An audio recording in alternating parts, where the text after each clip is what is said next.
This is exactly what happens when Lex Luthor is elected President of the United States, okay? You get in the shit.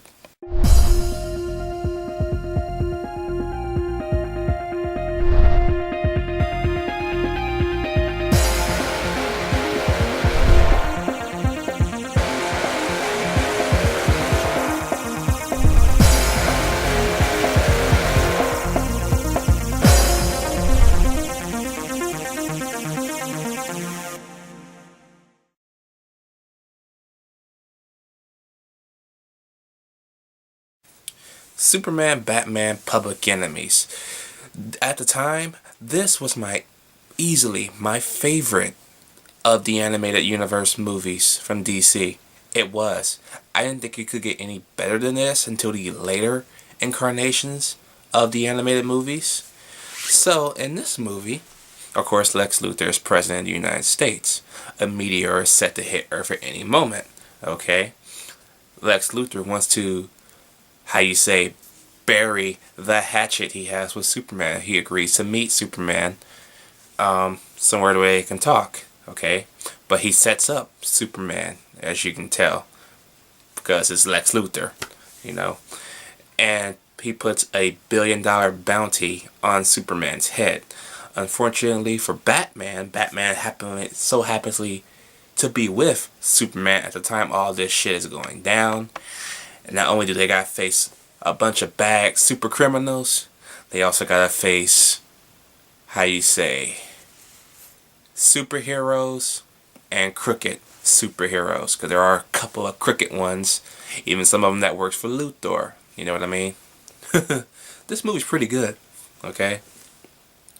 I love the fact that Captain Atom tells Superman, hey, you gotta admit Lex Luthor's wrong. You know that, right? And Superman's like, fuck him. I'm not doing that shit.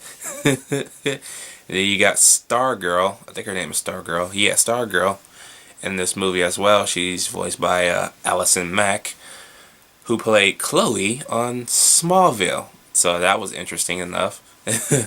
And of course, you got Tim Daly and Kevin Conroy back as Superman and Batman, of course, but with different animation styles. And I love the animation in this movie. It is pretty good. I like the action in this movie. This movie is very action packed, from beating all the super villains and then fighting superheroes right after. Yeah, their work is cut out for them.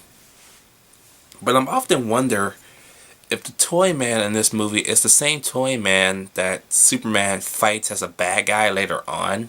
He's just a 13-year-old kid in this movie, or could that be Toy Man's son? I often kind of wonder about that, because he is a 13-year-old boy in this movie. So I'm like, is this what he's gonna be?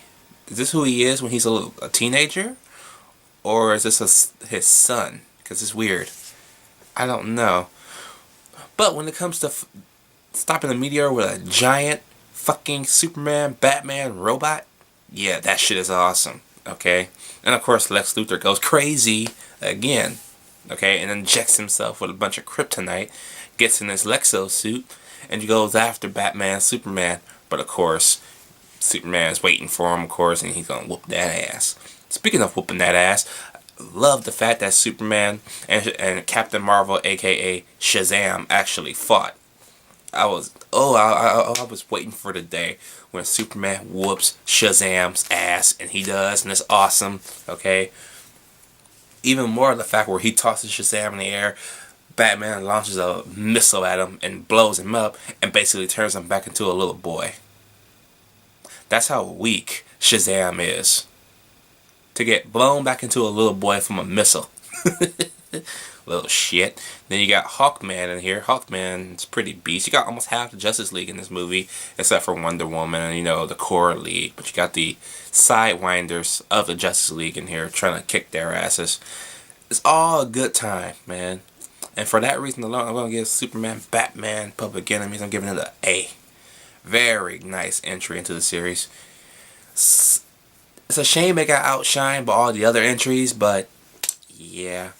Drop your comments down below. Let me know what you guys think about this movie down below. Did you like it? Did you hate it? I'm going to have more reviews up today from the DC Animated Universe. I'm going to try and finish it all off today and tomorrow. So, yeah. There we go.